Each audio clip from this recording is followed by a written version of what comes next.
بسم اللہ الرحمن الرحیم۔ الصلاۃ والسلام علیک یا رسول اللہ وعلی آلک و اصحابک یا حبیب اللہ۔ ناظرین و سامعین، السلام علیکم ورحمۃ اللہ وبرکاتہ۔ ایک مرتبہ پھر پیش خدمت ہے سوال و جواب کی نشست بعنوان ہم اور آپ علامہ اکاڑوی کے ساتھ، جس میں آپ اپنے شرعی مسائل کے بارے میں رہنمائی حاصل کر سکیں گے حضرت علامہ مولانا ڈاکٹر کوکب نورانی اکاڑوی صاحب دامت برکاتہم العالیہ سے۔ آپ ایک عرصہ دراز سے دنیا بھر میں مسلک حق کے حقیقی ترجمان کی حیثیت سے خدمات سر انجام دے رہے ہیں۔ آئیے ہم مل کر انہیں خوش آمدید کہتے ہیں۔ السلام علیکم ورحمۃ اللہ وبرکاتہ۔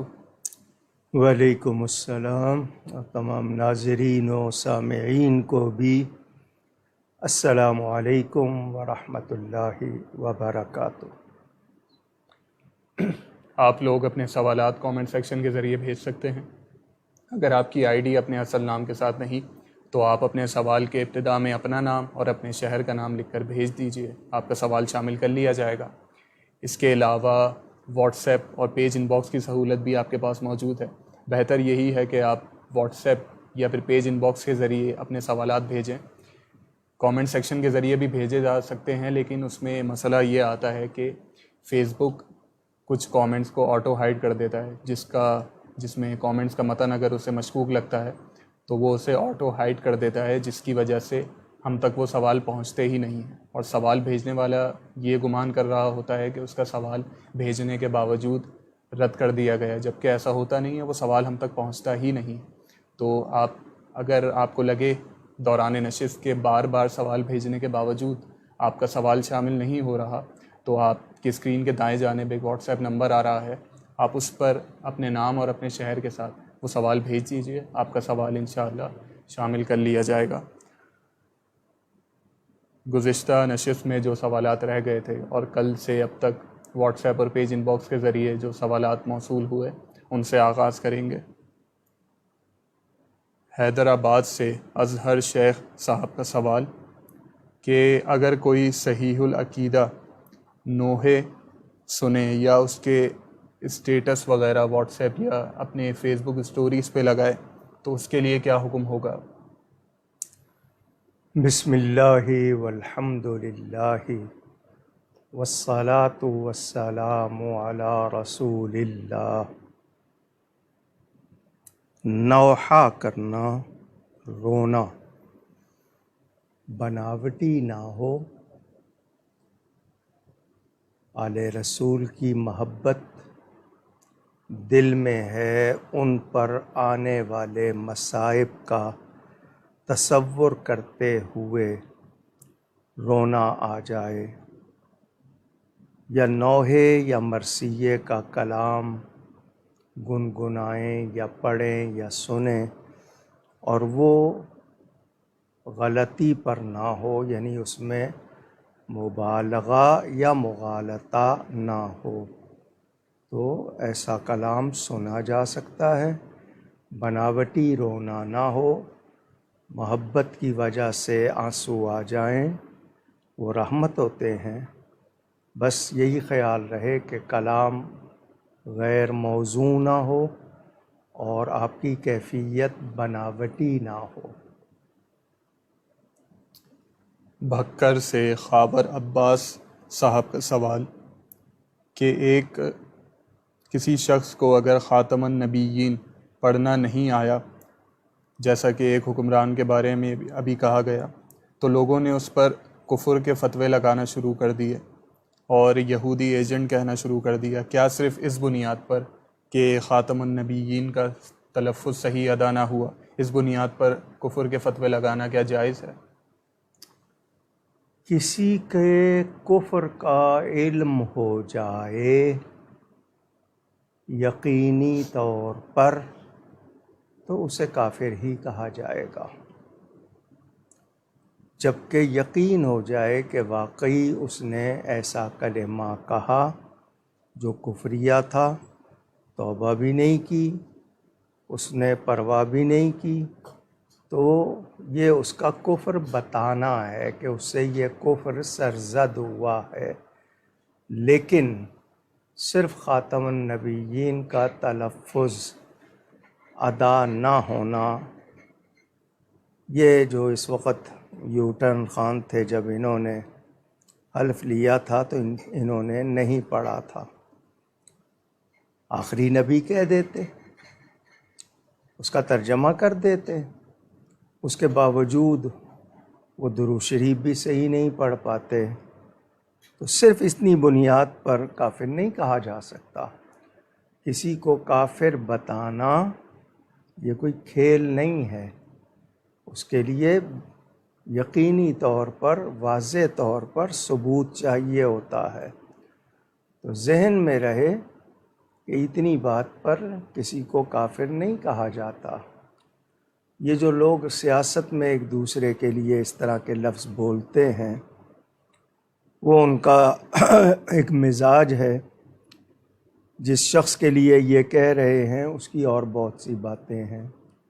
نبی کریم صلی اللہ علیہ وسلم کے لیے اس کے لفظ کئی قابل گرفت، جس پر اس نے توبہ نہیں کی، صحابہ کرام کے بارے میں، اور ابھی اس کے ایک وزیر نے سیدنا امام حسین رضی اللہ تعالی عنہ کو لکھ دیا کہ وہ ہار گئے، بول دیا۔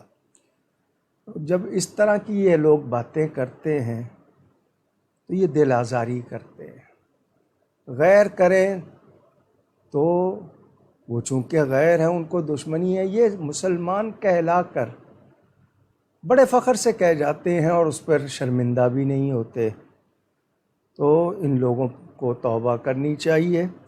تاہم کسی کو کافر قرار دینا اسی صورت میں ہے کہ اس کا کفر یقینی طور پر ثابت ہو، واضح ہو، ورنہ محض کسی شبے کی بنیاد پر ایسا نہیں کہا جاتا۔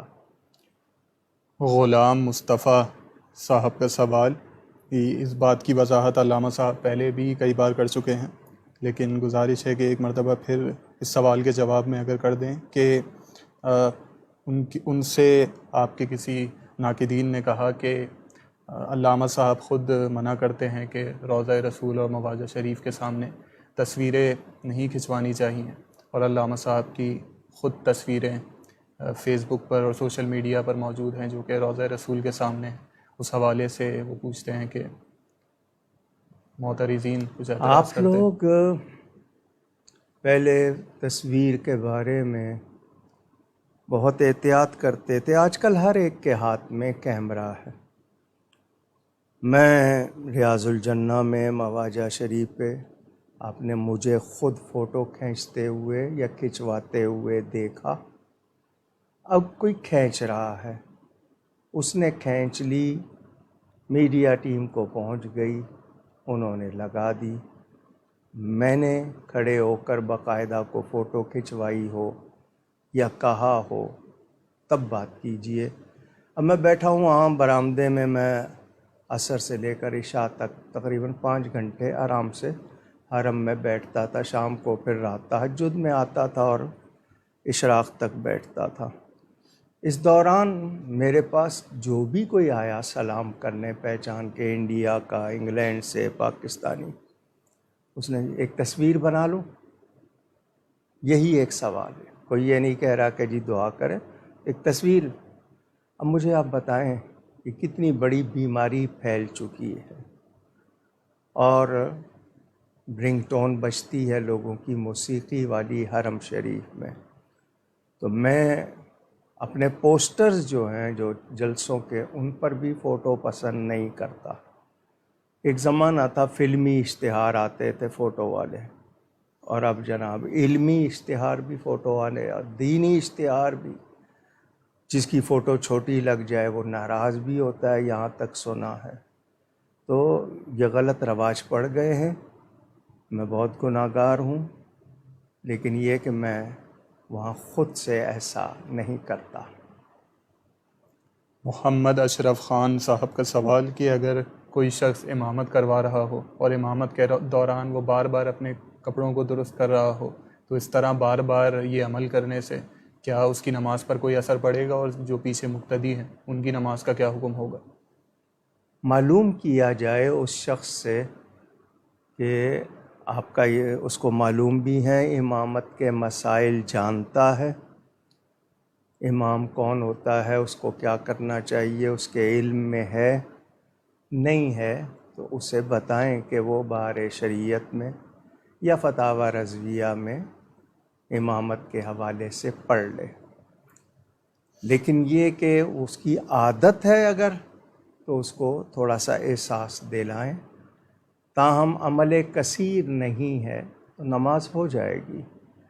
یہ جو کہا جاتا ہے کہ 3 مرتبہ سے زائد ایک رکن میں، مثلا قیام کی حالت میں 3 مرتبہ اگر اس نے اس طرح کیا ہے تو، لیکن اب اس میں گنتی یا معمولی سا بھی ہاتھ گیا ہے تو آپ اس کو بھی شمار کر لیں گے۔ اس کو یہی کہیں کہ یہ تمہاری یہ بات دیکھی گئی ہے، ذرا تھوڑا سا احتیاط کر لو۔ لیکن یہ کہ وہ اس کے باوجود کرتا ہے تو پھر اسے منع کیا جائے گا کہ وہ امامت نہ کرے۔ ان کا اگلا سوال کہ اگر امام صاحب قرأت کر رہے ہوں اور اس قرأت کے دوران کوئی مقتدی اللہ اکبر یا سبحان اللہ یہ کہہ دے تو اس کی نماز پر اب اثر پڑے گا؟ ایسا لفظ کسی کے منہ سے نکلے جو قرآن میں آیا ہے یا اس کے مثل، تو وہ کہا جا سکتا ہے، وہ بھی بے ساختہ نکل گیا۔ قرآن کے الفاظ یا قرآن اس کے مثل اگر کوئی لفظ نکلتا ہے، لیکن اس کے علاوہ کوئی اگر نکلے گا تو پھر نماز فاسد ہوگی۔ ان کا اگلا سوال کہ لقمے، یہ لقمہ جو دیتے ہیں یہ قرأت کے دوران مقتدی پیچھے سے، اس کے کیا احکام ہیں وہ بیان فرما دیجیے۔ جی، اس کا یہ ہے کہ قرآن پڑھنے والا کبھی کبھی متشابہات ہوتے ہیں نا، تو اس کو متشابہ لگ جاتا ہے۔ متشابہ کا مطلب آیت جو اس نے پڑھی ہے اسی سے ملتی جلتی آیت کہیں اور ہے، تو ترتیب والی آیت کی بجائے وہ کافی آگے والی جا کے آیت پڑھ گیا، تو مقتدی لقمہ دیتا ہے تو وہ پھر توجہ سے پڑھتا ہے تو صحیح پڑھ جاتا ہے۔ تو قرآن کریم سننے والے کے سامنے نماز میں ہو یا بغیر نماز کے کوئی صحیح نہ پڑھے تو اس کو بتانا ضروری ہوتا ہے، ورنہ سننے والے گناہ گار ہو جاتے ہیں۔ اور نماز میں اگر وہ غلط پڑھ گیا ہے، معنی بدل گیا ہو، یا یہ کہ وہ ترتیب ختم ہو گئی ہو، تو نماز کے بگڑنے کا اندیشہ ہوتا ہے، تو بتانا ہے فوراً۔ جس کو صحیح معلوم ہے وہ فوراً بتائے گا اور امام اس کو توجہ سے صحیح پڑھے گا تو درست طریقہ ہوگا۔ محبوب عالم صاحب کا سوال کہ اگر امام رکوع اور سجود صحیح سے ادا نہیں کرتا تو مقتدیوں کی نماز پر کیا اثر پڑتا ہے؟ صحیح سے ادا نہ کرنے کا کیا مطلب؟ اس سے پورا جھکا نہیں جاتا، وہ جھکتا ہے لیکن کمر میں تکلیف یا کوئی وجہ کہ پورا نہیں جھک پاتا۔ سجدوں میں اس کے پاؤں کی انگلیوں کے پیٹ زمین پر نہیں لگتے۔ پہلے یہ پوری کیفیت بتائیں۔ تو اگر جو چیز فرض یا واجب ہے اور وہ ادا نہیں ہو رہی ہے تو نماز کو دہرانا پڑتا ہے۔ واجب الاعادہ یعنی اس کا دہرانا واجب ہو جاتا ہے۔ تو پہلے معلوم کیا جائے کہ کیا نقص ہے، کیا وجہ ہے، اور اگر واقعی اس کو ایسی کوئی تکلیف ہے، اس سے ارکان صحیح ادا نہیں ہو رہے، تو وہ امامت نہ کرے۔ محمد گلزار صاحب کا سوال کہ اگر تراویح کی جماعت میں شامل ہوئے اور جس وقت ہم شامل ہوئے وہ اس وقت امام صاحب دوسری رکعت کے درمیان تھے، تو اب کیا کیا جائے گا اگر ہم لوگ شامل ہونا چاہیں تو؟ آپ نماز میں جس وقت بھی آپ آئے ہیں شامل ہوں گے۔ جتنا حصہ آپ نے ادا نہیں کیا ہے وہ آپ نے ادا کرنا ہے۔ اگر آپ کو پہلی رکعت کا رکوع مل گیا، قیام نہیں ملا، رکوع مل گیا، تو آپ کی وہ رکعت ادا ہو گئی۔ اگر آپ پہلی رکعت کے رکوع کے بعد شامل ہوئے ہیں تو پھر آپ نے وہ ایک رکعت جو رہ گئی آپ کی، وہ سلام کے بعد آپ نے کھڑے ہو کر پوری کرنی ہے۔ تو یہ ذہن میں رہے، شامل آپ کسی وقت بھی ہو سکتے ہیں، آخری وہ بیٹھا ہوا قادہ اس وقت بھی شامل ہو سکتے ہیں۔ بہار انڈیا سے محمد اعجاز عالم صاحب کا سوال کہ ہمارے رشتہ دار ہیں جو کہ وہاں کے ایک سیاستدان بھی ہیں انڈیا کے، وہ غیر مسلموں کے مندروں میں جاتے ہیں، انہیں ڈونیشنز بھی دیتے ہیں، اور ان کی جو تقریبات وغیرہ ہوتی ہیں اس میں ان کے لیے ٹھنڈے پانی اور مشروبات کا بھی انتظام کرتے ہیں، تو بحیثیت مسلمان کیا ان کے لیے یہ سب کرنا جائز ہے؟ آپ انڈیا میں رہتے ہیں، وہاں مفتی نہیں ہیں، وہاں علماء نہیں ہیں، آپ کو ان سے پوچھنا چاہیے، کیونکہ اس طرح کے مسائل دیکھیں، شریعت کا حکم تو سب جگہ کے لیے ہے، لیکن ہوتا یہ ہے کہ پھر کچھ اس کو ایشو بنا کر آگے مسائل بنا دیتے ہیں۔ تو جو شریعت کا حکم ہے وہ انڈیا ہو، پاکستان ہو، دنیا کا کوئی کنارہ ہو، وہ حکم وہی ہے۔ مسلمان کو کیسا ہونا چاہیے؟ اس کو اپنے ایمان کا خیال رکھنا چاہیے۔ سائمہ شیخ صاحبہ کا سوال کہ کیا خواتین کے لیے یہ جائز ہے کہ وہ نماز مل کر ادا کرے صلاۃ التسبیح کی، کہ جس میں ایک عورت آگے بولتی جائے اور پیچھے تمام خواتین آگے ادا کرتی جائیں؟ دیکھیں، نفل نماز کی جماعت اعلانیہ نہیں ہونی چاہیے، کچھ لوگ جمع ہو گئے تو جماعت ہو سکتی ہے۔ صحابی نے عرض کی تھی حضور صلی اللہ علیہ وسلم میرے گھر تشریف لائیں، نماز پڑھ دیں، میں اس جگہ کو مصلی بنا لوں۔ نبی کریم تشریف لے گئے تھے، نفل نماز پڑھائی تھی، تو نفل نماز کی جماعت ہو سکتی ہے، مگر اعلان کر کے نہیں، اس کے لیے باقاعدہ جمع کرنا نہیں۔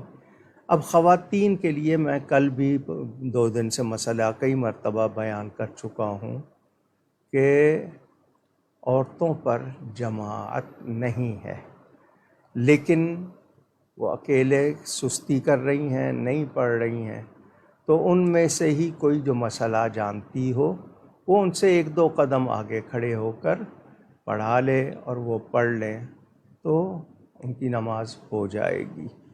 باقی یہ کہ تسبیح کے لیے معلوم ہو لوگوں کو جتنے شامل ہیں کہ یہ کون سی نماز پڑھائی جا رہی ہے، ان کے علم میں ہو تاکہ وہ اسی کی نیت کریں۔ یہ تو نہیں ہے نا کہ انہوں نے فرض کی نیت کر لی اور یہ کوئی اور نماز پڑھ رہے ہیں، تو پھر تو نہیں ہوگا۔ تو جو نماز امام پڑھائے یا پڑھانے والا پڑھائے، مقتدی کو بھی اسی کی نیت کر کے شامل ہونا ہے۔ تو اللہ تعالیٰ ثواب دینے والا ہے، قبول کرنے والا ہے۔ تو جس طرح وہ وقت آتا ہے، مثلاً پہلے ثنا پڑھنے کسی نے کہہ دیا سبحان اللہ، کیا مطلب کہ اب تسبیح پڑھ لو، تو یہ اہتمام کرنا پڑتا ہے تاکہ لوگ غافل نہ ہوں۔ تو اگر کوئی کرتا ہے تو میں اس کو یہ نہیں کہوں گا کہ نماز نہیں ہوگی۔ باقی یہ کہ عورتیں اگر الگ الگ پڑھیں تو بہتر ہے، جماعت کرا رہی ہیں وہ بھی ان کے لیے، اگر وہ کرتی ہیں وہ منع نہیں کروں گا۔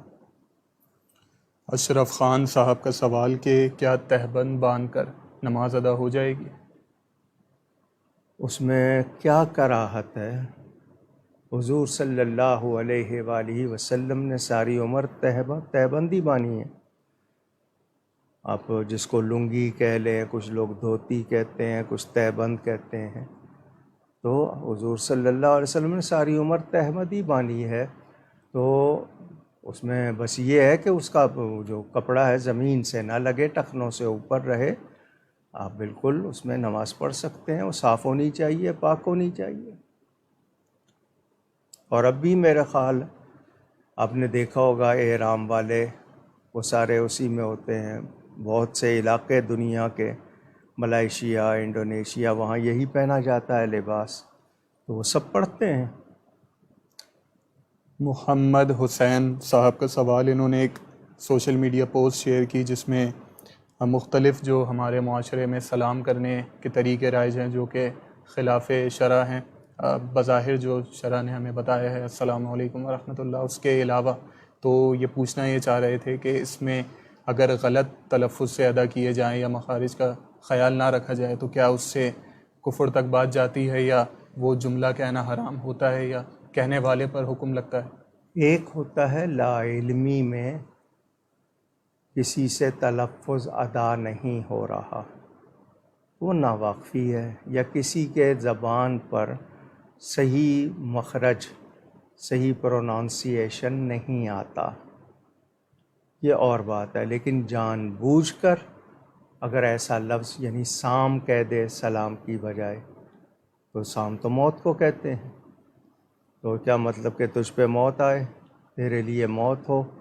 تو جو جان بوجھ کے کرے گا وہ گناہ گار بھی ہوگا اور اس کا وبال بھی اسی پر ہوگا۔ اور اگر دوسرے کو معلوم ہے کہ اس نے یہ کہا ہے تو وہ جواب نہ دے، کیونکہ وہ غلط ہو رہا ہے، اور اس کو بتایا جائے گا کہ تجھے پتہ نہیں ہے یا تو ایسا کر رہا ہے۔ تو ہم بدگمانی کرنے سے پہلے تسلی کر لیں، تاکہ پتہ ہو کہ وہ بے دھیانی میں یا ناواقفی میں کہہ رہا ہے یا جان بوجھ کے کہہ رہا ہے۔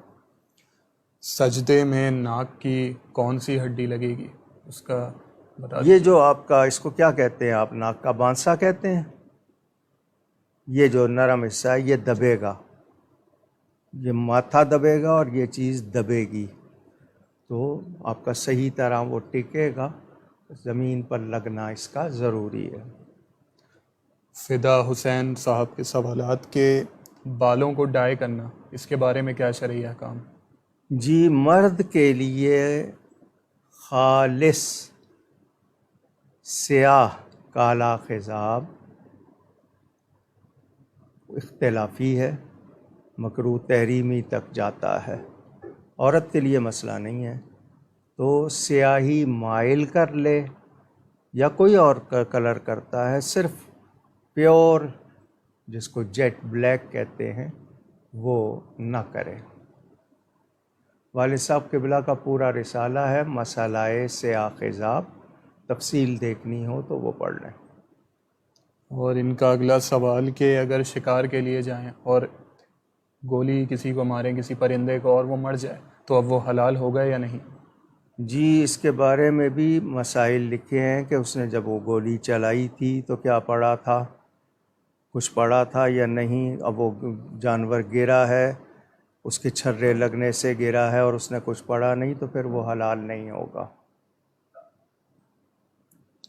عبد الباسط صاحب کے سوالات، ان کا پہلا سوال کہ کیا 4 رکعت سنت غیر موقدہ پڑھنے کا کوئی خاص طریقہ ہے؟ میں نے سنا ہے کہ تشہد کے بعد درود شریف اور دعا اگر نہ پڑھی جائے تو وہ نماز نہیں ہوتی۔ جی، بہتر ہے کہ دو قعدے ہوں گے نا 4 رکعت والی میں، تو دوسری میں درود شریف بھی پڑھے۔ اگر کوئی نہیں پڑھے گا تو گناہ نہیں ہوگا، یہ نہیں ہے کہ وہ کوئی اس نے گناہ کا کام کر لیا۔ بہتر ہے کہ وہ درود شریف پڑھے اور تیسری رکعت میں ثنا سبحانک اللہم بھی پڑھے، تو یہ اصل طریقہ ہے۔ اگر کوئی نہیں پڑھ پائے گا تو ضائع نہیں جائے گی نماز، یہ نہیں ہوگا کہ ادا ہی نہیں ہوگی، لیکن بہتر جو طریقہ ہے اس طرح وہ کرے۔ اگر کوئی شخص مسجد میں بیٹھا قرآن پاک کی تلاوت کر رہا ہو اور اس کے آگے والی صف میں کوئی شخص آ کے اس کے بالکل آگے نماز شروع کر دے، تو اب اس کا وبال اس نماز شروع کرنے والے پر ہوگا یا اس کے لیے یہ حکم ہے کہ وہ ہٹ جائے وہاں سے؟ وبال کس بات کا ہوگا؟ کہ اس نے آگے نماز شروع کر دی اور پیٹ ہو رہی ہے قرآن پاک کو۔ یہ ہمارے ہاں عرف ہے۔ آپ مجھے بتائیں مکہ مکرمہ میں، مدینہ منورہ میں کیا ہوتا ہے؟ یہ عرف ہے ہمارے ہاں۔ آپ کو اس پر بھاری لگ رہا ہے تو آپ ہٹ جائیے، وبال نہیں۔ اس نے آ کے نماز شروع کی ہے، خالی جگہ دیکھ کے، ہو سکتا ہے کوئی سہولت ہو، پنکھا ہو یا ایسی بات ہو، تو یہ عرف ہے اور یہ ادب ہے، بہرحال محبت، لیکن یہ کہ اس پہ کوئی وبال نہیں ہوگا۔ ہاں، اس نے جان بوجھ کے وہاں پر کی ہے کہ آپ وہاں سے ہٹیں، وہ اور بات ہے، لیکن بہتر یہ ہے کہ آپ کا دل چونکہ مطمئن نہیں ہے تو آپ وہاں سے خود ہٹ جائیے، دائیں بائیں ہو جائیے۔ کبرا اویسیہ صاحبہ کا سوال کہ اگر گھر میں بار بار شیشے کے یا کسی اور چیز کے برتن ٹوٹے تو کیا یہ لمحہ فکریہ ہے؟ جس طرح عمر ہوتی ہے انسان کی، برتنوں کی بھی عمر ہوتی ہے۔ وہ اگر ٹوٹ جاتے ہیں تو بدگمانی کرنے کی ہمارے پاس کوئی گنجائش نہیں ہے۔ ہاں، گھر میں نقصان ہو رہا ہے تو ہمیں چیک کرنا چاہیے ہم سے کوئی بے ادبی تو نہیں ہو رہی، گھر میں کوئی مقدس چیز ہے اس کی بے ادبی تو نہیں ہو رہی، جھوٹ تو نہیں ہمارے ہاں آ گیا، کوئی حرام غلط پیسہ ناجائز تو نہیں آ گیا، اپنے آپ کو چیک کریں۔ لیکن یہ کہ برتن کا ٹوٹنا یہ اس بات کی کوئی شگون نہیں ہے کہ اس سے برا شگون لے کر اس پہ وہم کیا جائے، لیکن آپ اپنے معمولات کو چیک کریں، جب بھی کوئی چیز ہو ایسی استغفار کی کثرت کریں، اللہ تعالیٰ مہربانی فرمائے۔ آمین۔ بشرا صاحبہ کا سوال کہ اس دفعہ کا فطرانہ کتنا ہے فی کس، اور جو بندہ فوت ہو گیا ہے اس کا فطرانہ ادا ہوگا یا صدقہ؟ جی، فطرے کا مسئلہ یہ ہے کہ فطرہ ہر مسلمان صاحب نصاب کو ادا کرنا ہے۔ زکوٰۃ مال پر ہے، فطرانہ افراد پر ہے۔ روزے رکھے ہیں یا نہیں رکھے، فطرہ دینا ہے اگر صاحب نصاب ہے، یعنی جس پر زکوٰۃ ادا کرنا ضروری ہے اس پر فطرہ ادا کرنا بھی ضروری ہے۔ اگر وہ گھر کا سربراہ ہے، باقی سب اس کے ماتحت ہیں، تو وہ سب کی طرف سے ادا کرے گا۔ یہ اس حوالے سے آپ نے ابتدا میں سوال کر لیا ہے تو میں یہ واضح کر دوں کہ فطرہ اپنی حیثیت کے مطابق ادا کرنا ہے۔ بہت سے لوگ جو سب سے کم رقم ہوتی ہے وہ ادا کرتے ہیں اور یہ کہتے ہیں کہ نہیں جی بس ٹھیک ہے۔ تو آپ کو اپنی حیثیت دیکھنی ہے۔ عام آدمی جو تندور سے یا بازار سے روٹی لے کے کھاتے ہیں لیکن صاحب نصاب ہیں، ان کا فطرہ ان کے حساب سے، جو گھروں میں اچھا کھاتے ہیں اپنے حساب سے، جو بہت زیادہ اچھا ہے، جن کے پاس 10 قسم کے تو صرف ان کے کٹلری ہے اور کراکری ہے، ان کو اس کا خیال رکھنا چاہیے۔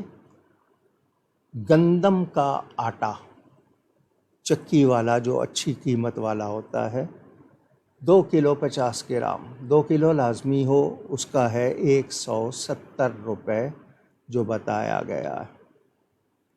تو جو بہتر کرنا چاہیں قدرے، وہ جو کے حساب سے 4 کلو 100 گرام یا 4 کلو کم از کم، تو وہ 480 روپے ایک شخص کی طرف سے فطرہ دیں گے۔ جس کو اللہ نے اور اچھا دیا ہے وہ کھجور کے حساب سے 4 کلو کھجور بازار میں دیکھ لے، 400 روپے کلو ہے شاید، تو 1600 روپیہ اس کا ہوگا۔ کشمش یہ چھوٹی بھی ہوتی ہے، تھوڑا سا لمبی، اچھی قسم والی، وہ بھی 4 کلو وزن کی، 2800 روپے بھی اس کے لیے بتائے گئے ہیں، 2200 روپے بھی بتائے گئے ہیں۔ یہ آپ کے معلومات کے لیے، عام آدمی کے لیے 170، کچھ بہتر 480، اور بہتر 1600، اور جو بہتر ہیں وہ 2200 2800، اور کوئی زیادہ کر کے دے تو اور اچھی بات ہے۔ تو فطرہ شروع میں بھی دے سکتے ہیں، ورنہ عید کی نماز سے قبل ادا کرنا ہے۔ آپ پہلے دے دیں، غریبوں کو پہنچے، وہ بھی عید کی خوشیوں میں شامل ہو جائیں۔ آپ کے منہ سے کوئی لغو بات نکل جاتی ہے روزے کی حالت میں، تو فطرہ ادا کریں تو وہ صاف ہو جاتی ہے، معاف ہو جاتی ہے، وہ ربا کی مدد ہو جاتی ہے۔ تو فطرہ یہ پاکستان میں اس طرح اس سال بتایا گیا ہے۔ اگلا سوال شہریار حسن صاحب کا کہ اگر کسی نے رفع حاجت کے بعد استنجا کیے بغیر نماز ادا کر لی تو اب اس کی نماز پر کیا اثر ہوگا؟ کیا ادا ہو جائے گی؟ جی وہ ہمارے ہاں نمبر 1 نمبر 2 کہتے ہیں، اس نے اگر پیشاب کیا اور خشک نہیں کیا تو غلط ہے، اس کو کوئی چیز میسر نہیں تھی، آج کل ٹیشو لوگ جیب میں رکھ لیتے ہیں، ڈھیلا نہ ملے تو وہ بھی نہیں کیا ہے، تو پھر اس کو اس طرح نماز نہیں پڑھنی چاہیے۔ اگلا سوال شہزاد علی صاحب کا کہ روزے سے پہلے انسولین لگانا کیسا ہے اور روزے کے بعد لگانے کے کیا احکام ہے، دونوں صورتیں بتا دیجیے۔ جی روزے کی حالت میں انسولین نہیں لگانی،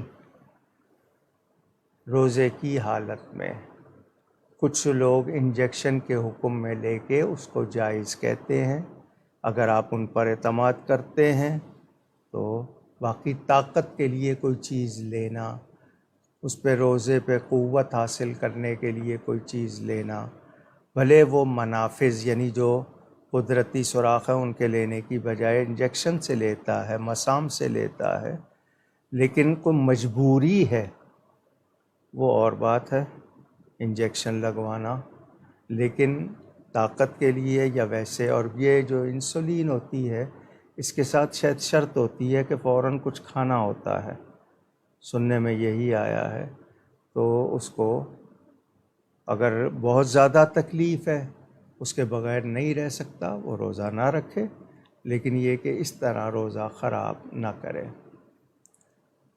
حماد علی صاحب، آپ نے خواتین کے جماعت کروانے کے حوالے سے پوچھا، ابھی کچھ دیر پہلے علامہ صاحب نے ایک سوال کے جواب میں اس کا بھی جواب دیا تھا، ویڈیو ریوائنڈ کر کے آپ دیکھ سکتے ہیں۔ دبئی سے حمزہ عباسی صاحب کا سوال کہ یہاں دبئی میں اکثر 8 رکعت تراویح ہوتی ہے، تو اب کیا کیا جائے اگر خود سے قرآن پاک نہ یاد ہو، تو کیا وہاں جا کر اور وہاں ان کے پیچھے ادا کی جا سکتی ہے کہ 8 رکعت تراویح وہاں جماعت کے ساتھ؟ جی اگر امام صحیح ہے تو آپ 8 اس کے ساتھ پڑھ لیں، باقی 12 اپنی خود پڑھ لیں۔ اگلا سوال مینزینی سوازی لینڈ سے صہیبہ منصور صاحبہ کا کہ اگر کسی حافظ کی یکمشت داڑھی نہ ہو اور تراویح اسی کے پیچھے ادا کرنا ہماری مجبوری ہے، تو کیا ہم وہ قرآن پاک کا جتنا حصہ اس نے تراویح کے دوران پڑھا ہے وہ گھر جا کے دوبارہ دہرانا ہوگا ہمیں؟ جی آپ کے سوال میں آپ نے پوچھا یہ ہے کہ قرآن جتنا سنا ہے وہ جا کے، تو ایسی کوئی بات نہیں ہے، قرآن نہیں دہرانا، لیکن اس نے نماز پڑھائی اور آپ نے یہ کہا ہے کہ آپ کی مجبوری ہے۔ کیا مجبوری ہے؟ اگر اس کی داڑھی پوری نہیں ہے اور آپ کی کیا مجبوری ہے؟ کوئی اور آپ اپنے گھر میں پڑھ لیں، آپ خاتون ہیں، آپ کو اس کے پیچھے پڑھنے کی کوئی ضرورت نہیں ہے، آپ کے پاس کوئی اور ہو وہ امامت کرا لے آپ لوگ، تو جو مسئلہ ہے شریعت کا وہ تو نہیں بدلا جائے گا۔ جو داڑھی جس کی نہیں ہے یا مقدار سے کم ہے اس کے پیچھے نماز درست نہیں ہے۔ ہاں قرآن شریف اس سے آپ نے سن لیا، اس قرآن شریف کا دہرانا ضروری نہیں ہے، جو رکعتیں آپ نے اس کے پیچھے پڑھ لی ہیں درست سمجھ کے، اس کے لیے آپ کہہ لیں کہ وہ دہرانا آپ کا اس کا دہرانا بنے گا۔ اگر وہ صحیح العقیدہ ہے اور نماز پڑھاتا ہے تو اسے کہیں کہ پھر وہ اپنی اس مقدار کو پورا کرے، لیکن یہ آپ کا کہنا کہ آپ کی مجبوری ہے، یہ آپ کی مجبوری نہیں ہے، کیونکہ اگر آپ کو پتہ ہے وہ صحیح نہیں ہے تو پھر آپ کیوں پڑھ رہے ہیں اس کے پیچھے؟ آپ اپنی الگ پڑھیں۔ عبد الباسط صاحب کا سوال کہ اگر کسی قریب کسی مسجد میں بہت سارے ڈیکس لگا کر اور ایکو ساؤنڈ سسٹم لگا کر تیز آواز میں محفل نعت کی جا رہی ہو، تو اس میں شرکت کا کیا حکم ہے جو کہ دیر رات تک چلتی رہتی ہے؟ جی ساؤنڈ سسٹم ضرورت بن گیا ہے، جب نہیں تھا تو لوگ مل کے پڑھتے تھے کلام۔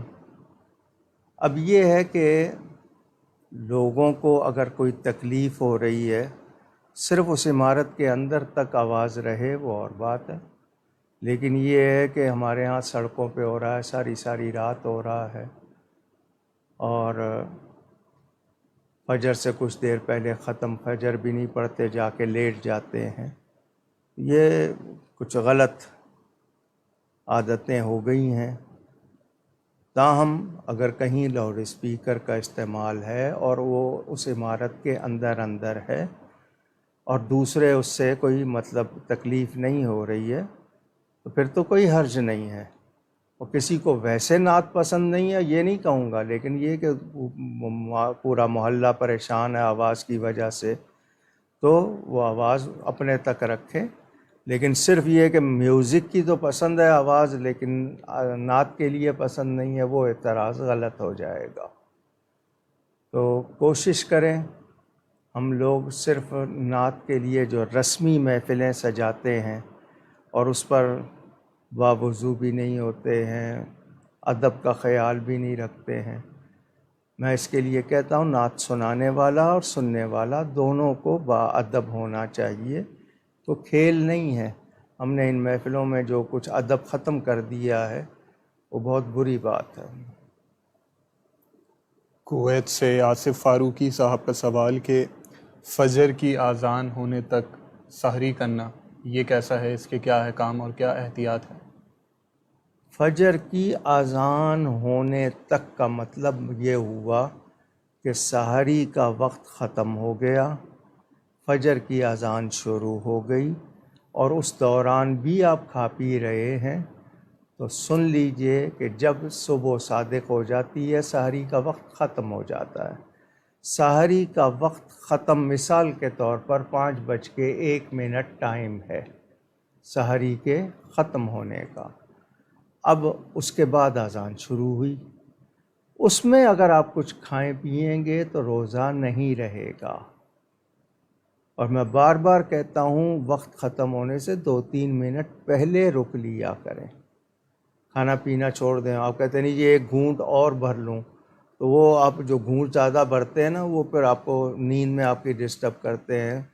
تو جتنا پانی مناسب ہو اتنا پئیں، لیکن سحری کا وقت ختم ہونے پر جو اذان ہوگی اس میں کھانے پینے سے روزہ نہیں رہے گا، بھلے ایک گھونٹ پانی ہی ہو. غلام مصطفیٰ صاحب کے سوالات. ان کا پہلا سوال کہ اگر دوران سفر قرآن پاک کی تلاوت کر رہے ہوں اور پڑھتے پڑھتے اچانک نیند کا جھونکا آ جائے اور یہ یقین ہو کہ یہ وسوسہ شیطانی ہے تو کیا اب تلاوت جاری رکھنی چاہیے؟ یہ کہیں بے ادبی کے زمرے میں شمار تو نہیں ہوگا؟ کیا بے ادبی کے زمرے میں شمار ہوگا؟ دوبارہ تلاوت کرنا نہیں کہ قرآن پاک پڑھتے پڑھتے نیند کا جھونکا. وہ آتے ہیں جھونکے آتے رہیں. آپ کو اگر نیند کرنی ہے آپ قرآن کریم ایک طرف رکھ کے کچھ دیر آرام کر لیں، پھر وضو کر کے پڑھ لیں. اور یہ کہ آپ نہیں اپنے آپ کو جگا کے پڑھتے ہیں، وہ پڑھتے رہیں. لازمی بات ہے نیکی سے شیطان تو روکے گا، مگر آپ کو بھی دیکھنا ہے کہ اگر اتنا غلبہ ہے کہ نہیں سنبھالی جا رہی نیند تو آپ نیند کر لیں پھر پڑھ لیجئے گا. ان کا اگلا سوال کہ کچھ لوگ خواب دیکھنے کے بعد کسی صاحب علم معبر کے ساتھ وہ خواب شیئر نہیں کرتے اور یوٹیوب پر جا کر تنہائی میں اس خواب کو لکھ کر سرچ کرتے ہیں اور اس کی جو ویڈیوز آتی ہیں اس سے پھر تعبیر ڈھونڈنے کی کوشش کرتے ہیں. تو یہ کرنا کیسا ہے اور یہ کتنا پرخطر ہے؟ نیز یہ بھی بتا دیجئے کہ اگر وہ تعبیر بتانے والا صحیح العقیدہ عالم ہو تو اس وقت وہ جو سنی گئی تعبیر ہے اس کا کیا حکم ہوگا؟ جی تعبیر وہی دے جس کو معلوم ہو. جو نہیں سمجھ سکا نہیں جانتا وہ تعبیر نہ دے. باقی خود سے پوچھ رہے ہیں تو یہ جو انٹرنیٹ پہ ڈیٹیلز ہوتی ہیں آپ ان پر اعتبار کر لیتے ہیں اور پھر اسی شک میں پڑ جاتے ہیں. تو کسی صحیح عالم دین جو تعبیر سمجھ سکتا ہو اسی سے تعبیر لیں، ورنہ تعبیر الرؤیا کتاب موجود ہے، تاطیر الانام، یہ 2-3 کتابیں پرانی اماموں کی ہیں، ان میں آپ دیکھیں اگر آپ کو خود سمجھ آ جائے. باقی یہ کہ کمپیوٹر سے پوچھ رہے ہیں، مفتی گوگل سے پوچھ رہے ہیں، اس کے بارے میں آپ کو کوئی رائے نہیں دوں گا کیونکہ وہاں پر اکثر جواب غلط ہوتے ہیں. بریلی انڈیا سے صدیق احمد خان صاحب کا سوال کہ ایک شخص جو کہ علماء حق کے بارے میں مغلظات بکتا ہے، اس سے تعلق رکھنے کے بارے میں شریعت کیا کہتی ہے؟ اگر واقعی وہ کسی سچے عالم دین کی توہین کر رہا ہے تو عالم کی عزت دین کی وجہ سے ہے، اس کی توہین کرنے پر کفر کا اندیشہ ہے۔ اب یہ کہ اصل معاملہ کیا ہے ہمیں نہیں معلوم، لیکن کسی بھی سچے صحیح العقیدہ عالم دین کی توہین کرنا اور اس کے بارے میں بغیر کسی وجہ کے کوئی اس طرح کی بات کرنا، یہ آپ کو کفر تک لے جاتا ہے۔ خضر خالد صاحب کا سوال کہ رمضان میں روزوں کی نیت کرتے وقت کیا گنتی کا لحاظ رکھنا بھی ضروری ہے، کہ جیسے یہ پہلے روزے کی نیت، پھر دوسرے روزے کی، پھر تیسرے روزے کی؟ نیز یہ بھی بتا دیجئے کہ جو خواتین روزے رکھ رہی ہوتی ہیں اور ماہانہ ایام کی وجہ سے وہ سلسلہ موقوف ہو جاتا ہے، تو اس کے بعد جب دوبارہ وہ روزے رکھیں گی تو اس وقت بھی گنتی کا لحاظ رکھنا ہوگا، یا بغیر گنتی کے بھی نیت ہو جائے گی؟ جی بغیر گنتی کے بھی ہو جائے گی، جس دن کا روزہ ہے اس کی نیت ہوگی نا، تو آپ کو ساری دنیا کے ساتھ ہیں، یہ نہیں بولنا 5ویں روزے کی نیت کرتا ہوں، چھٹے کی کرتا ہوں، کل کے روزے کی نیت، کیونکہ سحری کے وقت سے پہلے آپ نیت کرتے ہیں، تو وہ کل کے روزے کی نیت کر رہا ہوں، یا آپ نے سحری کے بعد کی ہے کہ آج کے روزے کی، اتنا کہنا کافی ہے۔ اگلے کچھ سوالات زکوٰۃ کے متعلق۔ اشرف خان صاحب کا سوال کہ اگر کسی گھر میں کسی نے کئی سال سے زکوٰۃ ادا نہیں کی اور اب وہ رقم بھی کتنی ہے وہ معلوم نہیں، تو اب کیا کیا جائے گا؟ اندازہ لگائیں، جس طرح جتنا بھی ہو سکتا ہے اس سے کچھ زیادہ ہی ادا کریں، جتنی کوتاہی ہوئی ہے اسے توبہ بھی کریں، تاخیر کی معافی چاہیں، اور صحیح اندازہ لگا کر کچھ زیادہ کر کے ادا کریں، تاکہ یہ کم نہ ہو، کچھ زیادہ چلی جائے گی تو اچھی بات ہے، کم نہ ہو۔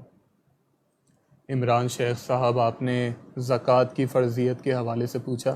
گزشتہ نشست میں علامہ صاحب نے اس پر مفصل کلام فرمایا تھا، آپ کل کی نشست کے ابتدائی سوالات میں وہ اپنا جواب تلاش کر لیجئے، یقیناً آپ کو مل جائے گا۔ اگلا سوال چودھری وقاص احمد صاحب کا کہ اگر گزشتہ برس زکوٰۃ دیتے وقت ایک انگوٹھی رہ گئی ہو نصاب میں شامل کرنے سے، تو اب اس سال جب ہم زکوٰۃ کیلکولیٹ کر رہے ہوں گے تو کیا اس میں اس انگوٹھی کو 2 بار شامل کیا جائے گا، گزشتہ برس کی بھی اور اس برس کی بھی؟ کر لیں تو اچھا ہے، تاکہ یہ کہ یہ نہ ہو کہ وہ رہ گئی، اس کی زکوٰۃ چونکہ نہیں گئی تھی، وہ بھی کر لیں تو اچھا ہے۔ خیرپور سے محمد عاقب صاحب کا سوال کہ والد صاحب کے بوڑھے یا وفات پا جانے کی صورت میں والد صاحب کے کاروبار سنبھالنے والے بچے جو کہ شادی شدہ ہوں، وہ اپنی زندگی کیسے بسر کریں اس میں سے، اور اپنی فیملی کے وہ جو فائنینشیل جو معاملات ہیں وہ کس طرح اس میں سے دیکھیں، کیا شرعی احکام ہے اس میں؟ میں نہیں سمجھا سوال۔ والدین چلے گئے، جی وراثت تقسیم نہیں ہوئی ہے، جی، چلتا کاروبار ہے ان کے والد صاحب کا، تقسیم نہیں کی ہے تو وہ والدین کی ہی ملکیت رہے گا۔ آپ اس میں 10 سال میں 50% اضافہ کر لیں، وہ شمار والد صاحب کا ہی ہوگا۔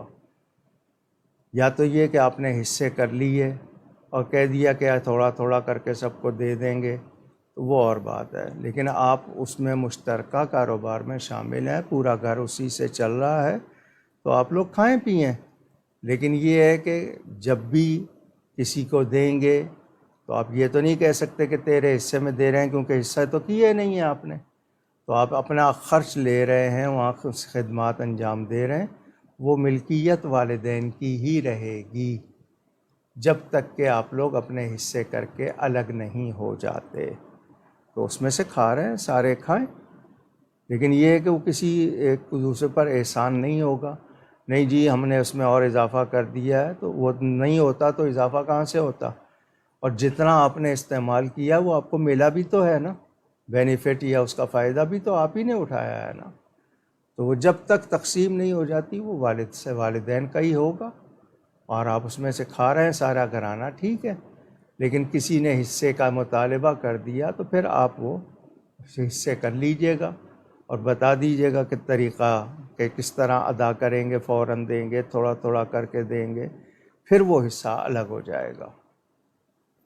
شکیلہ فیاض صاحبہ کا سوال کہ اگر کبھی میرے شوہر میری غلطی نہ ہونے کے باوجود مجھ سے سخت رویہ رکھتے ہیں تو بعد میں بطور جرمانہ ان سے رقم کا تقاضا کرتی ہوں، لیکن ہمیشہ وہ رقم بھلائی کے کاموں میں ہی صرف ہوتی ہے۔ میرا اب پوچھنے کا مقصد یہ ہے کہ وہ سید زادے ہیں، تو کیا میرا ایسا کرنا باعث گناہ تو نہیں؟ یعنی ان سے جرمانہ لینا جی غلط ہے۔ ویسے ان سے کہیں کہ مجھے کوئی تحفہ دیں، وہ اور بات ہے، لیکن بطور جرمانہ ان پہ لگانا، آپ پر شوہر کی اطاعت ضروری ہے، آپ ان سے اپنی اطاعت کیسے کروائیں گی؟ ہاں، آپ کے حقوق ہیں وہ آپ کے ادا کریں، کوئی زیادتی کرتے ہیں آپ صبر کر لیں، لیکن یہ کہ جی روٹنے کے بعد ہاں جی مجھے کوئی تحفہ دیں، وہ اور بات ہے، لیکن یہ کہ کوئی رقم کا مطالبہ بطور جرمانہ وہ غلط ہے۔ ان کا اگلا سوال کہ ابھی جو ملکی حالات ہیں اس میں جو پارلیمان کی جو کارروائی تھی اس دن میں نے اوراد مشائخ کا ایک وظیفہ پڑھ کر یہ دعا مانگی کہ یا اللہ اگر یہ شخص مسلمانوں کے حق میں ٹھیک ہے تو صحیح، ورنہ ہمیں اس سے نجات دے دے، لیکن وہ پھر بھی باقی رہا تو اب مجھے سمجھ نہیں آ رہا کہ اس کی حمایت کریں یا اس کی مخالفت۔ جی، خوشی ہے اس شخص کے جانے کی جس کو آپ یو ٹرن خان کہتے ہیں، لیکن جو باقی ہیں ان سے بھی ہماری کوئی ہمدردی نہیں ہے، جو اپوزیشن ہے ہمیں ان سے بھی کوئی تسلی نہیں ہے۔ اپنے اپنے وقت میں انہوں نے بھی دین کے خلاف جو ہو سکا کیا، لیکن ان صاحب کے دور میں بہت کچھ ایسا ہوا جو ناقابل برداشت، جو 70 سال میں نہیں ہوا وہ اس شخص کے دور میں ہوا۔ امر بالمعروف کہہ کے جلسہ کیا، خواتین آ رہی ہیں ناچ رہی ہیں، امر بالمعروف جلسے کا نام ہے۔ ریاست مدینہ کے لفظ بول کے جس طرح اس نے تمسخر کیا۔ باقی رہی یہ بات کہ آپ بدگمانی یا کسی اس میں نہ ہوں، دعا کرتے رہیں کہ اللہ ہمیں ایسے حکمران دے جو دین کے بھی سچے وفادار ہوں، ملک کے بھی سچے وفادار ہوں۔ آج کل سیاست میں وہی آتا ہے جس کے پاس کوئی دھونس ہو، پیسہ ہو، اور مقصد ان کا دنیا کمانا ہی ہوتا ہے۔ ٹی وی پہ بیٹھ کے ممبر قومی اسمبلی نے بیان دیا کہ جی ہم کرپشن ہمارا حق ہے، یہ لفظ بولے اس نے، تو آپ بتائیں پھر کیسے لوگ ہیں یہ؟ تو ووٹ ان کو دیا جائے جن کے بارے میں یقین ہو کہ یہ اللہ رسول کے پابند ہیں، ملک و قوم کے وفادار ہیں۔ باقی یہ کہ آپ نے وہ جو اپنے طور پر کیا ہے، آپ اگر سمجھتے ہیں کہ نہیں آپ کا کہا ہوا ہی ہوا ہے، وہ آپ کی مرضی ہے۔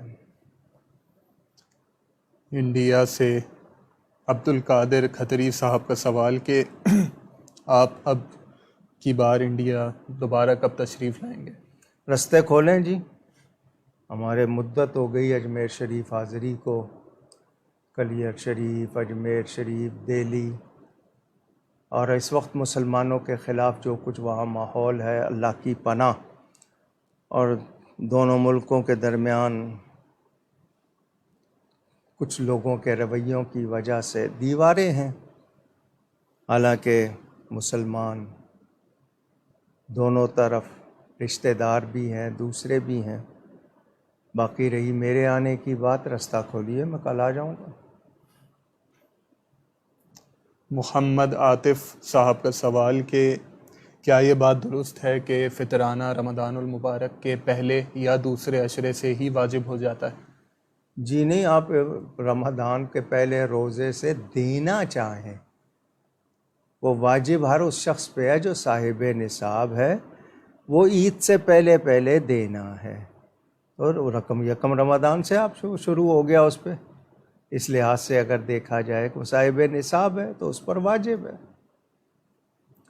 اعجاز عالم صاحب کا سوال بہار انڈیا سے، وہ پوچھتے ہیں کہ جب سے جیسے ہی میری شادی ہوئی تھی تو اس کے بعد ہی میری فوراً جاب سے مجھے ٹرمینیٹ کر دیا گیا تھا، تو اس کے بعد اب بہت سے خاندان والے تانا دیتے ہوئے اس کی وجہ یہ بتاتے ہیں کہ جب سے یہ فلاں لڑکی تمہاری زندگی میں آئی ہے تب سے یہ مصیبت تم پر آئی ہے. کیا یہ درست ہے؟ کسی اور کی وجہ سے ہماری زندگی پر اثر ہوتا ہے؟ انسان کو منحوس نہیں کہنا چاہیے. ہمارے اپنے اعمال ہوتے ہیں.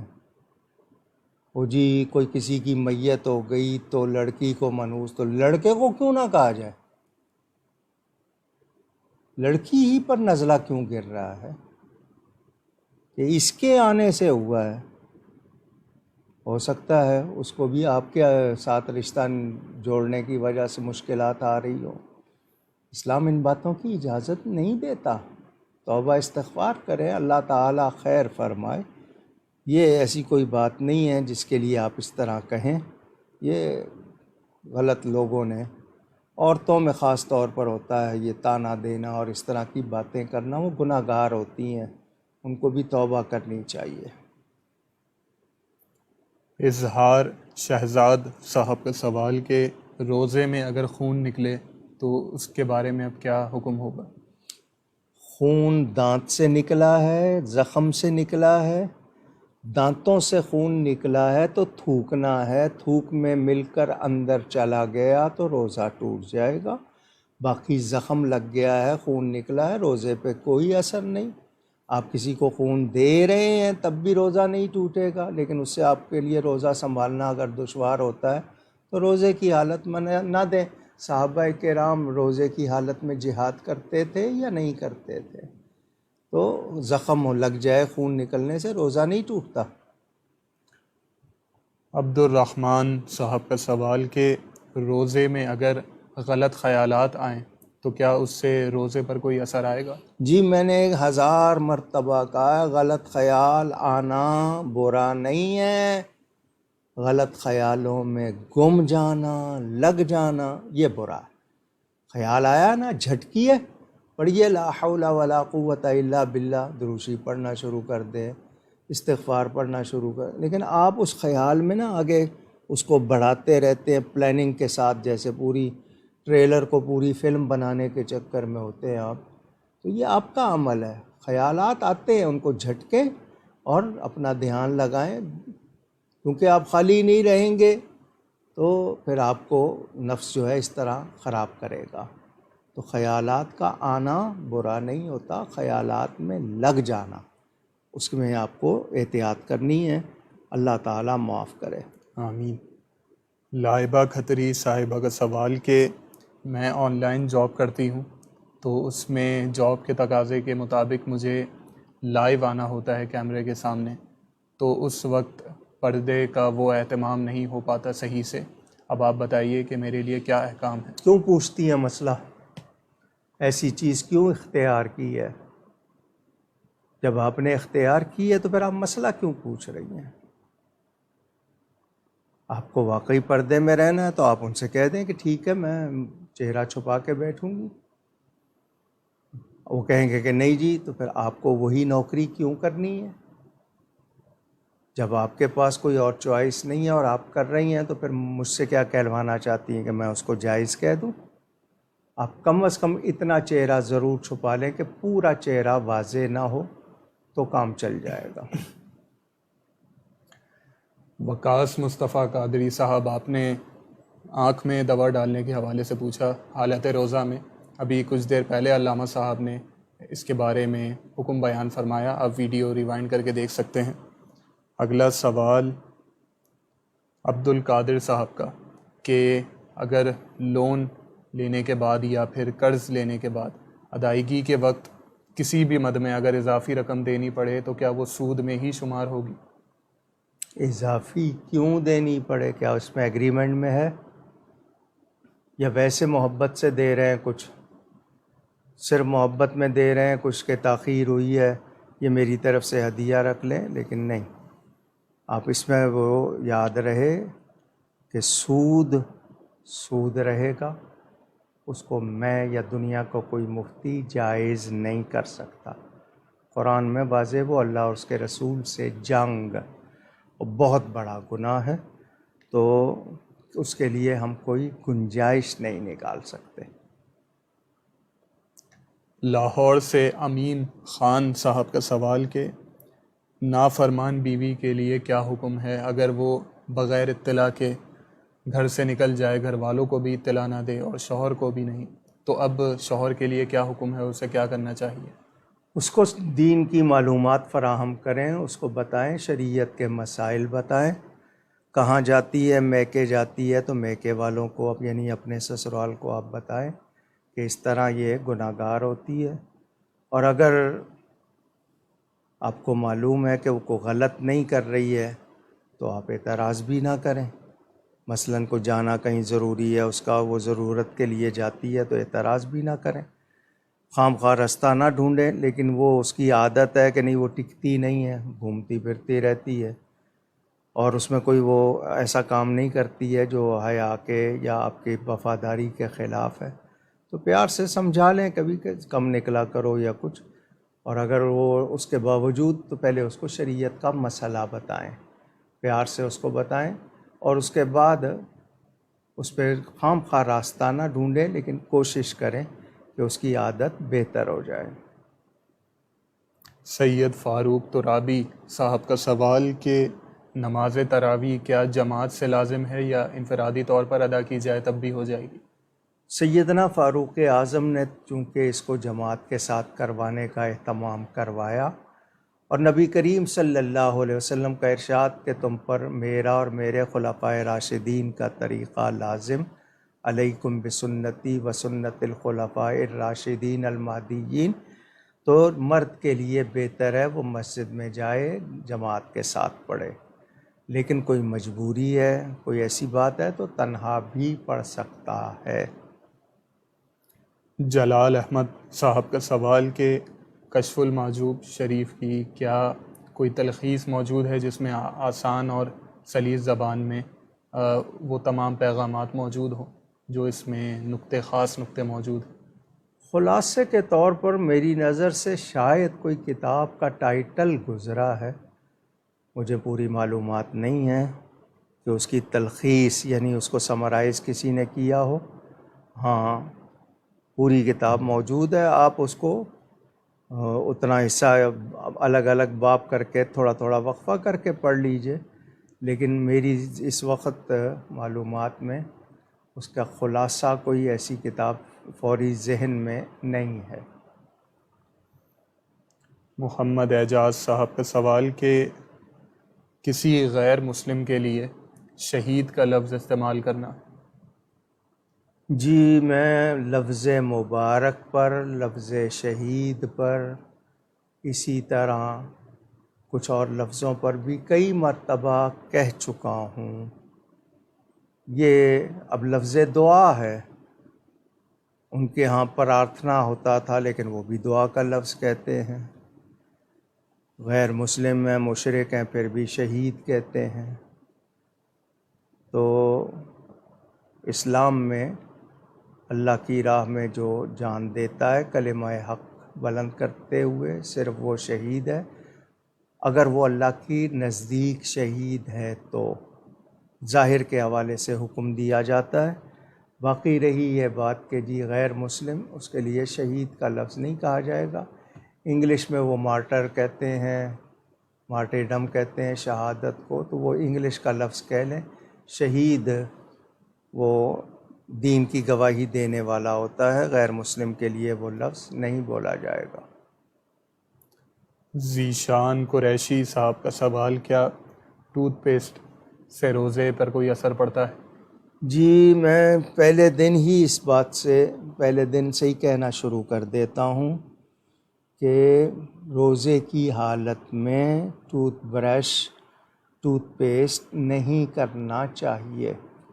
منجن، دانتن پاؤڈر آپ کی تھوک میں ملے گا، اس میں ذائقہ بھی ہوتا ہے، رنگ بھی ہوتا ہے، تو وہ اگر آپ کے حلق سے نیچے گیا تھوک میں مل کے تو آپ کے روزے کو خراب کرے گا۔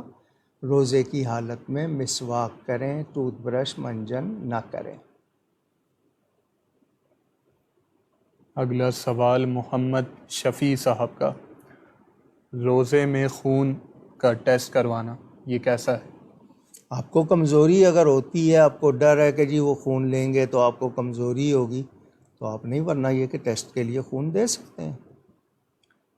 اشر چودھری صاحب کا سوال ایک کہ ہوتا ہے خون چڑھوانا، جی ایک ہوتا ہے خون دینا۔ خون دینے سے روزہ نہیں ٹوٹے گا، خون چڑھوانے سے ٹوٹ جائے گا۔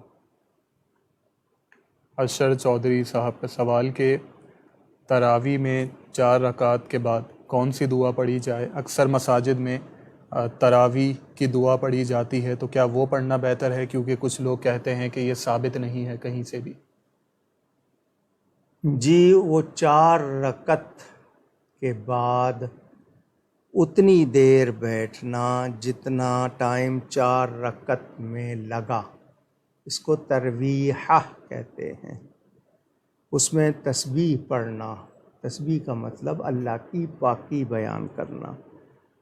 یہ جو تسبیح ہے، تراویح ہے، یہ بزرگوں نے ہمارے لیے آسانی کر دی۔ آپ کو وہ یاد نہیں ہے، آپ تیسرا کلمہ پڑھ لیں، درود شریف پڑھ لیں، استغفار پڑھ لیں، کوئی دعا کر لیں۔ اگر وہ یاد ہے تو وہ بہت اچھی ہے، بڑے اچھے کلمے ہیں، ان کو دہرانا اچھی بات ہے۔ نہیں یاد ہے، تیسرا کلمہ پڑھ لیجئے، سبحان اللہ کہہ لیجئے 11 مرتبہ، اور کچھ پڑھنا چاہیں وہ پڑھ لیجئے، لیکن وہ تسبیح ہے، وہ اگر یاد ہو جائے تو بہت اچھے کلمے ہیں۔ عذرا اسرار صاحبہ کا سوال یہ پوچھتی ہیں، کیا یہ حدیث درست ہے کہ نبی پاک صلی اللہ علیہ وسلم نے فرمایا کہ کھجور کا احترام کرو کیونکہ یہ تمہارے والد حضرت آدم علیہ السلام کی بچی ہوئی مٹی سے پیدا کیا گیا؟ اور ایک اور حدیث کہ کھجور، انار اور انگور حضرت آدم علیہ السلام کی بچی ہوئی مٹی سے پیدا کیے گئے۔ کھجور کے لیے انسان کی پھوپھی کہا گیا اس کو۔ جو بات ہے کہ حضرت آدم علیہ السلام کا پتلا بنانے سے جو مٹی بچ رہی اس سے کھجور بنائی ہے، یہ بالکل صحیح روایت ہے۔ انسان کی پھوپھی کہا گیا اس کو، اور جتنا اس میں فولاد آئرن ہوتا ہے دنیا کے کسی اور پھل میں نہیں۔ اس سے افطاری کرتے ہیں تو فوراً طاقت آ جاتی ہے، جو کمزوری ہوتی ہے وہ دور ہو جاتی ہے۔ تو رمان، انار کو، پاموگرینٹ، یہ قرآن میں آیا ہے اس کا ذکر، اسی طرح انگور کا ذکر بھی قرآن میں آیا ہے، لیکن یہ کھجور کے لیے تو یہ روایت میری اپنی پڑھی ہوئی ہے۔ اگلا سوال عبد الباسط صاحب کا کہ میں نے ایک مرتبہ یہ دیکھا کہ ہماری قریب مسجد میں جو مؤذن صاحب ہیں انہوں نے کچھ نمازیوں کو یہ منع کیا کہ پانی نہیں ہے مسجد میں، جس میں بچے بھی تھے، تو اس میں انہوں نے یہ عذر پیش کیا، لیکن میں نے دیکھا تھا کہ انہوں نے وال خود بند کیا تھا، تو اب ان کے بارے میں کیا شرعی حکم ہوگا؟ وضو کرنے سے روکنے کے لیے انہوں نے یہ تفصیل نہیں لکھی۔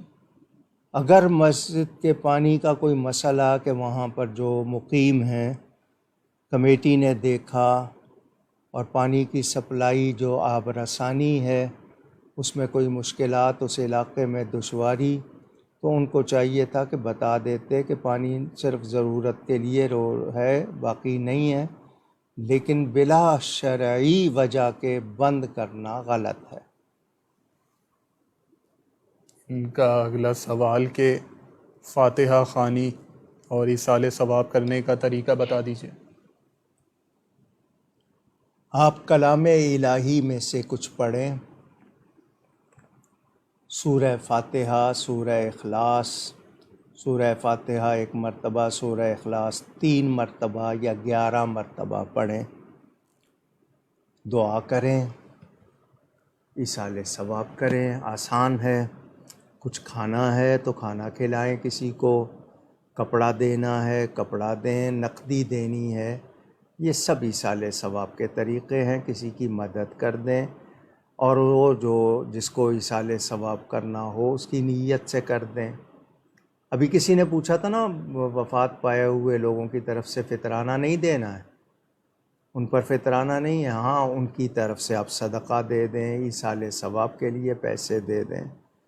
تو یہ سارے طریقے ہیں، آپ کو جو آسان لگے۔ صرف دعا بھی کرتے ہیں، وہ بھی کافی ہے، جتنا زیادہ کر سکیں اور اچھی بات ہے۔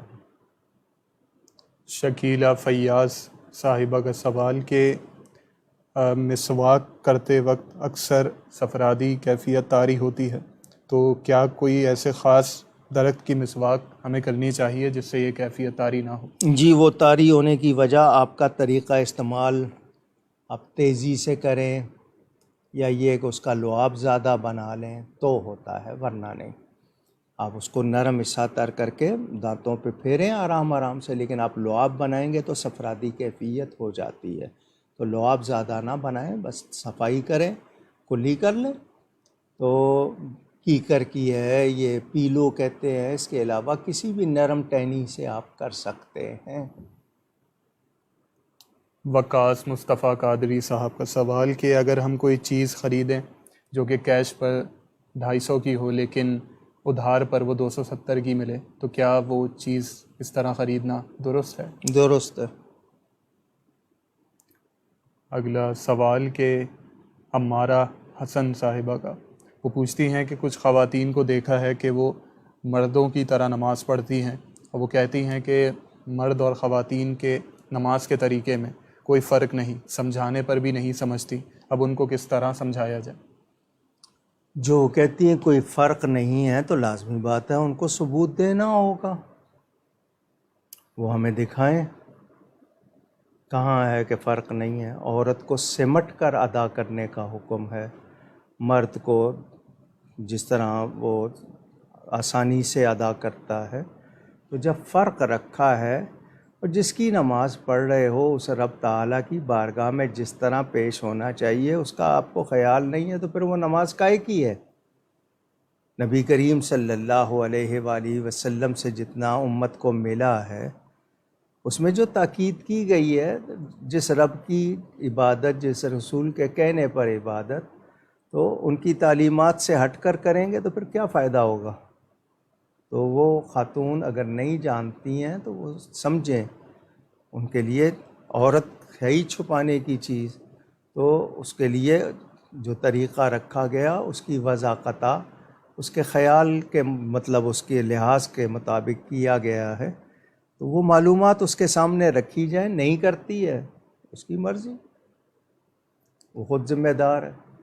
ابھی ٹوتھ پیسٹ کا آپ نے حکم بیان فرمایا، اس کے بعد ابھی سید فاروق ترابی صاحب نے پوچھا کہ اگر سحری سے پہلے ٹوتھ پیسٹ بالکل، کیا وہ تھا اور تو وہ اثر باقی رہے اس کا، کلی کی ہے، اس کے بعد اچھی طرح کی ہے نا، اس کے بعد آپ نے کھانا کھایا ہے، پہلے دانت صاف کیے، کھانا کھایا ہے، ٹھیک ہے، اس کے بعد دوبارہ کلی کر لی اچھی طرح، دانت صاف ہو گئے، ٹھیک ہے، دن میں اگر اس کے بعد آپ سو گئے اٹھے ہیں تو مسواک کر لیں۔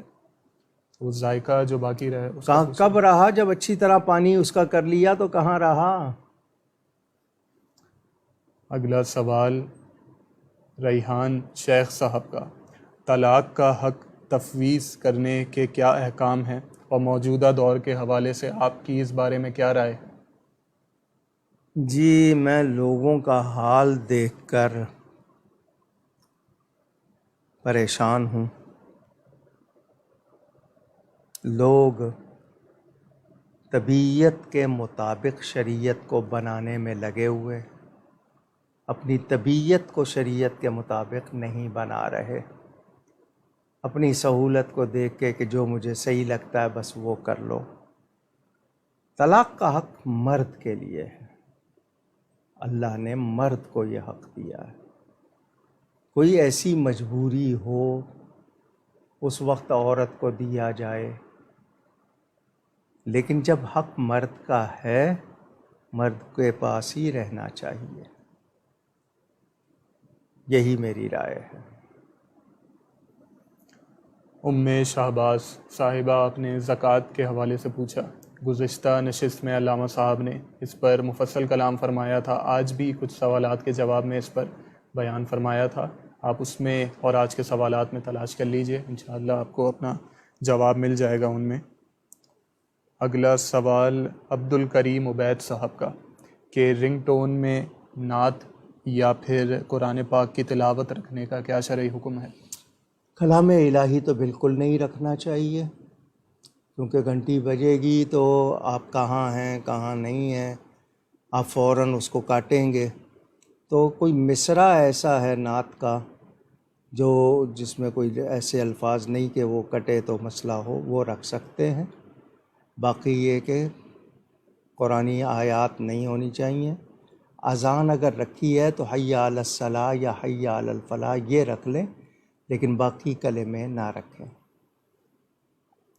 اون محمد صاحب کا سوال کہ اگر کوئی شخص کسی مسجد میں امام ہو لیکن اس کے بارے میں یہ معلوم ہو جائے کہ وہ مزارات پر جا کر ڈھول بجواتا ہے دین کے نام پر، تو کیا اب اس کے پیچھے اس کی امامت میں نماز ادا کرنا جائز ہے؟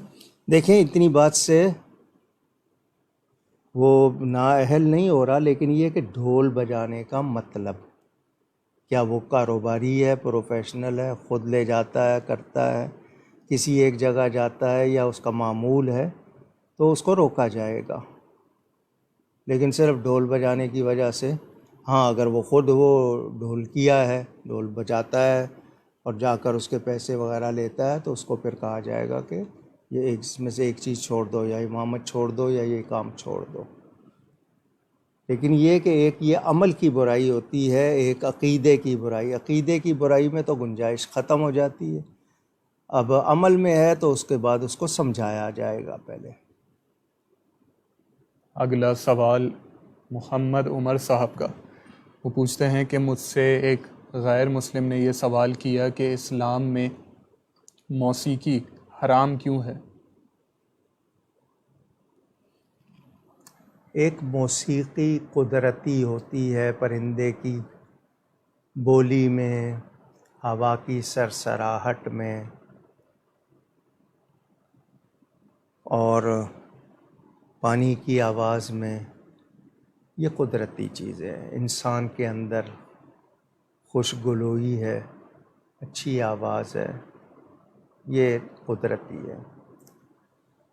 موسیقی سے مراد جو ہو لیا جاتا ہے وہ انسٹرومنٹس، وہ آلات جو ہاتھ سے یا منہ سے بجائے جاتے ہیں۔ باجا ہے، بانسری ہے، اب ہارمونیم ہے، طبلہ ہے، اور گٹار ہے، اور ستار ہے، اور وائلن ہے، اور سرمنڈل ہے، پتہ نہیں کیا کچھ ہے۔ انسان کو اللہ نے کریٹو بنایا ہے، متحرک۔ یہ چیز موسیقی اس کی صلاحیت کو ختم کر کے وہ اس میں گم ہو جاتا ہے، نہ وقت کا پتہ، نہ فرائض واجبات کا، ڈیوٹی کا، کسی چیز کا، غافل ہو جاتا ہے۔ تو وہ آپ کی جو تحریکی قوت ہے وہ ڈل پڑ جاتی ہے۔ تو شریعت نہیں چاہتی کہ آپ بیکار ہوں، آپ کا ہر لمحہ کارآمد ہو۔ تو جو نیچرل میوزک ہے، جو وہ آتا ہے اچھی آواز میں، اچھا کلام سننا بہت اچھی بات ہے۔ سریلے لوگ ہوتے ہیں، میلوڈیس ہوتے ہیں، لیکن یہ جو آلات کے ساتھ ہے اس میں بہت مسائل ہیں، اور ان کے رزلٹ بھی دیکھے گئے۔ اب لکھنؤ پوری تہذیب تھی اودھ کی، شطرنج کے عادی تھے، اور ایسے تھے کہ نہ بیوی بچوں کا پتہ، نہ گھر بار کا، پوری وہ بساط الٹ گئی، چھن گئی۔ اسی طرح بہت سے لوگوں کو جگہ جگہ پر دیکھا گیا۔ تو اسلام چاہتا ہے کہ آپ کی قوت، استعداد، صلاحیت ہر وقت کارآمد رہے۔ تو جو چیز بھی اس کو ڈل کرے، اس کو کمزور کرے، تو پھر شریعت کو وہ کیسے پسند ہو سکتی ہے؟ اب آپ کہیں گے قوالی کی بات، تو قوالی کیا تھی اور آج کیا ہے، یہ ذہن میں رہے۔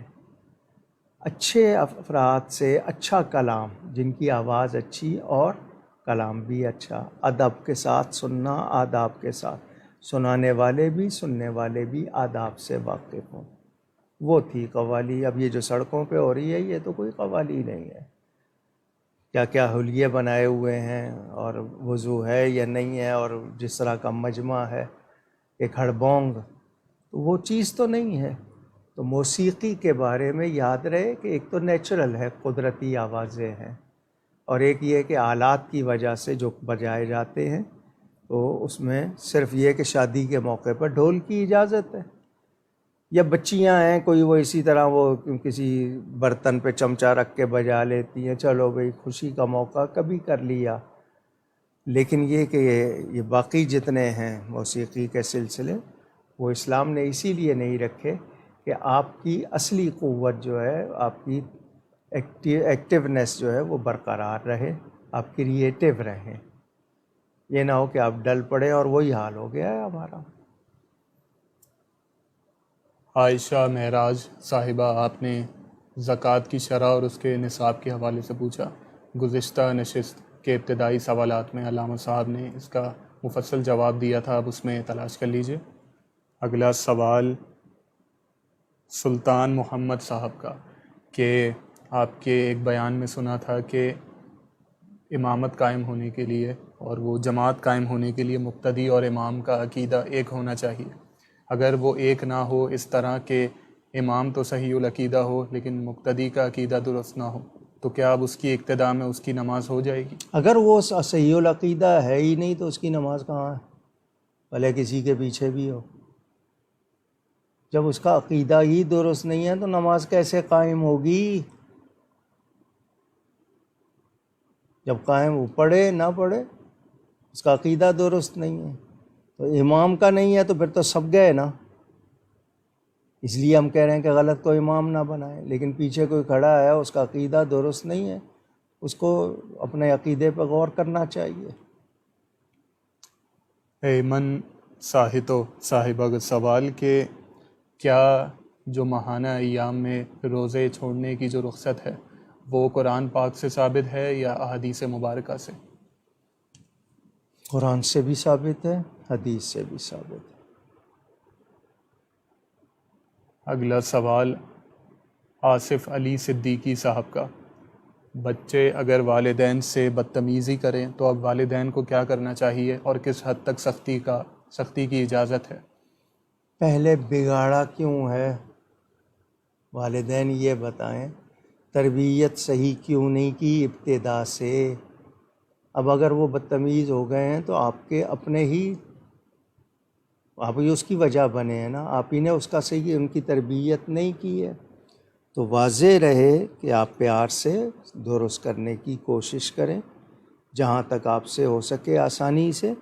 لیکن یہ کہ بگاڑنے کے بعد احساس کیوں ہو رہا ہے؟